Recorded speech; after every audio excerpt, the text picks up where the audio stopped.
your pole beans, your pole peas, things like that. And you know what, in all honesty, just think, I don't know about when you get to my age, getting down on your hands and knees and picking peas and beans, it takes that much longer to get up afterwards. So these on a trellis are wonderful. You don't have to bend over to pick them. You can just take your bucket on your arm and walk up and down, and it works wonderful. And there's pole beans at one time, and the pole peas used to be substandard, I guess you would say. The beans were tough, the peas weren't as sweet. They've come a long way with seed, and there are so many good ones out there. Even beans, like people say, well, we still like our flowers. You can use Scarlet Runner beans. If you pick them when they're small, even though they're kind of furry and they're not as good as your traditional, you have all these beautiful red flowers and you still have an edible product. A lot of people who put the netting up along their fence, they say, well, we still want our flowers. Well, you have that much, put vegetables at the back that crawl up a trellis, and you can still add your flowers in the front. I know the lady across the street from me, her house faces south. Her back 3 feet of her flower beds are all vegetables, and then along the front, she puts flowers to just make it look pretty. If you want to have a plant in the front of your garden that's still useful, try asparagus peas. I don't know, have any of you ever tried asparagus peas? Aren't they cool? They look like a wing. Disappointed. Oh, you don't like the taste of them? They look nice. They look nice, but that's what I said. If you want something that's still going to look nice, that you can use something off of, asparagus peas have the most pretty little red flowers, and they grow low to the ground, and they make like a mat. The only thing is with asparagus peas is if they get away from you and get this big, they're tough. You have to pick them when they're about this big. I put carrots and one of the things I did, I put like yellow tomatoes, and people say, "Oh, what a nice flower!" Yeah. Oh, there's so many things out there that you can put at the back of a Swiss chard. Bright lights, got orange, pink, red stems. Put a plant in the middle of your flower bed at the back. It's got the nice foliage. It's got the bright colored leaves. You can go out there, snip it. It'll keep growing. Carrots have wonderful foliage. Tomatoes even have. I know people who do potatoes in bags on their patios.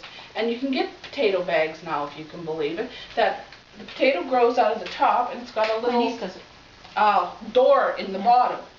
And once they're done blooming, you open up this door and you can reach in and steal the potatoes out of it. There's so many things out there for you to use in small areas and containers. It just takes a little bit of research. I will tell you though, if you're doing container gardening, get a good soil. You have poor soil, and I'm not saying this soil here is a necessity, you have to buy early soil. I've just had really bad luck with some very cheap soil that I bought. When I've run out of soil here and it's a Sunday afternoon and I'm planting and I don't feel like driving all the way across the city, I've ran and picked up some. Poor soil, your production is probably going to be about 1/4 in a pot of what it is if you get a good soil. So it's really, really important when you're planting your pots, whether you're going to wherever to buy your soil, make sure it's a good soil. And you'll be able to tell when you lift up a bag, if it feels like a rock, it's not what you want. You want a nice, light soil. I found when we did that year, what happened with this really heavy soil that we had planted, after about 2 weeks, the pot really reeked. And you smelled that soil and it was just about rancid. It had a really horrid smell to it, and nothing grew in it. It grew about this high, and it didn't matter how much I fertilized or anything. If you want to get a cheaper soil, that's fine, but remember, mix some peat moss in it, mix some vermiculite in it, make it a nice light soil, and you will find that your production goes way up. If you, instead of buying the pre-mixed soil, what ratios would you use for vermiculite and compost? And They say if you're taking a heavy soil, they usually say go a third, and a third. That's like a third of this heavy soil, a third peat moss, and a third either compost, vermiculite, perlite, something to really lighten it up. But that's the general rule of thumb, they say. Some people even mix in sand. But I find that if you mix in sand and it's not enough, you're making it kind of like the combination of concrete, because it just gets too hard. Like here in the city, we have really, really rotten soil in our backyard, and I've been amending it for 25 years, and it's still a very heavy soil. And my husband said, well, mix sand in. So he brought me a truckload of sand, and then I had cement as soon as it got wet. So, but out at the farm, our soil, because of where it is so, I would say it's 50% sand. It is the most beautiful soil you can possibly imagine. And then we just go down the road to the stockyard every couple of years and add some manure to it, and it's wonderful soil. I've tried just about everything in my city soil to make it soft. I think I finally hit on a combination that's working. I've added Axis. It's a soil amendment, and I've added, if you can believe it, calcium nitrate. I went to a class that one of the Hutterite colonies was putting on out at Hillcrest Colony, and it's a program they follow called Back to Your Roots, where they are getting to away from artificial fertilizer and getting their soil amended to produce. They were showing me demonstrations of how when they pulled a weed out of the ground and they sliced the root down the middle, if the root on the inside is white, your soil's very good. The darker the inside of the root, the more amendment your soil needs. They say if you take a handful of damp soil and clump it like this and it turns into a rock, you're missing something. And the lady for this Back to the Roots that was there from the States said, add calcium. And I thought, what the heck? But I thought, well, you know what? My soil can't get any worse here in the city. So I took a bag of calcium nitrate, I took a bag of Axis, and I took a bag of peat moss. And I worked all three of those into an area probably from here to there, and the length of my garden is probably about 25 feet. I mixed a bag of that into that, mixed it all together. And I did that not last fall, but the fall before. And that area of my garden in last year stayed actually that I didn't have to break a fork to dig carrots or anything like that. So I think probably because I've never gone, and I've used those little test kits that have told me whether my soil is lacking a little bit in nitrogen or phosphorus or potassium, but I've never had my soil tested here in the city for all the micronutrients like your boron and your magnesium and your calcium and all those other things. And that is things that most people don't do. Like, I'm sure probably none of you have ever got your soil tested for all the micronutrients in your soil. And so they're saying, even though you have enough nitrogen in your soil or phosphorus or potassium, you could be lacking something else. And they said a lot of that is calcium is very, very lacking in Saskatchewan soil. So I added calcium, and I can honestly say it made a heck of a difference. And on top of it, I planted my tomato plants there. And calcium is something, lack of calcium in your soil is one of the biggest problems for blossom end rot.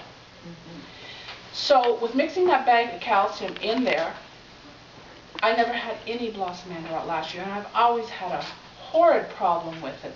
And everybody's always said to me, well, it's inconsistent watering, because even if there's lots of calcium in your soil, if you let that ground really dry up, those roots can't absorb that calcium, and so you'll still get blossom end rot.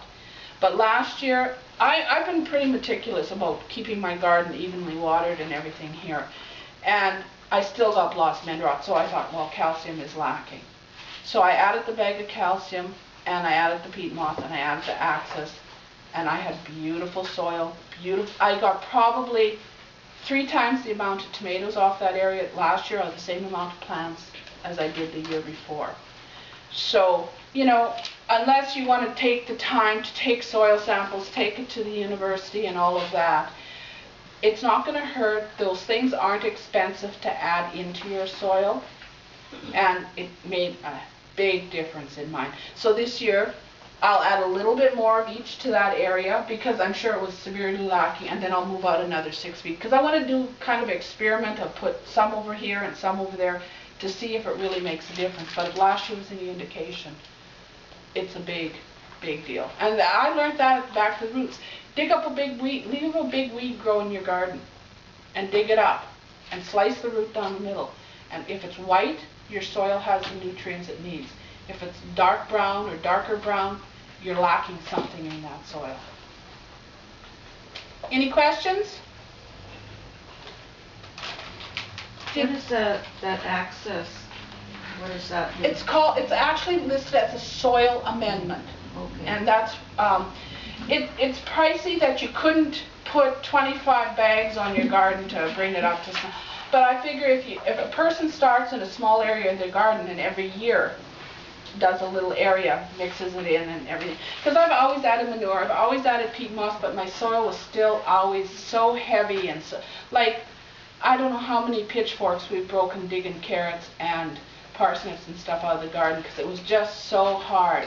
And I thought, I have to do something because this is just ridiculous. And it did help a lot last year. So, you know, especially if you got, like as we're doing a small area gardening talk here, if you've only got a small area, if you got a bag of each of those things and mix it into your garden, you'd probably see quite a big difference.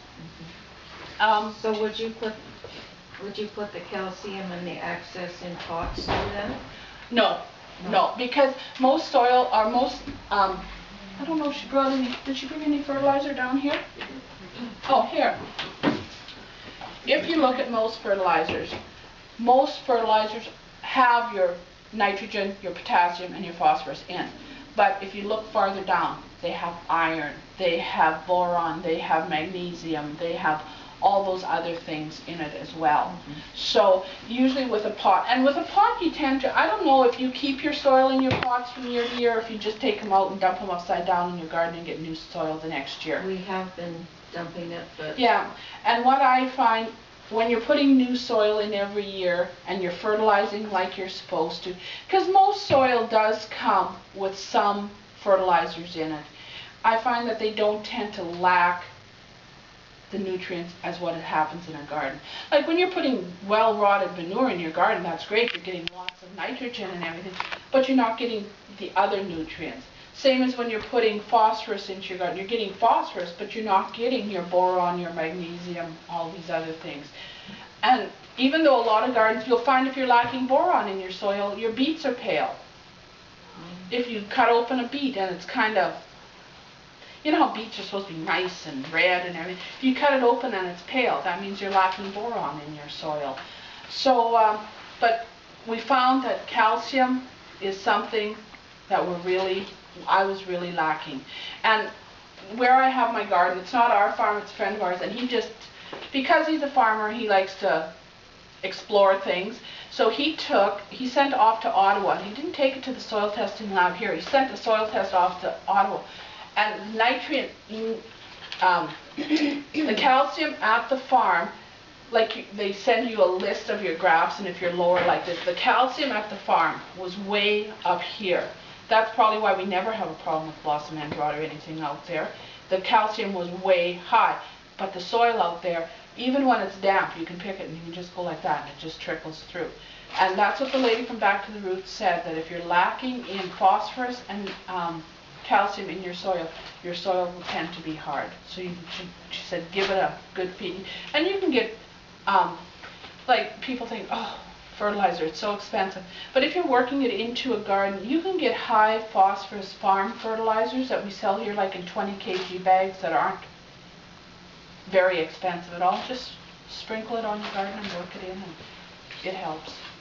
Any questions? Can you grow parsnips in a container? You'd have to have a very deep container.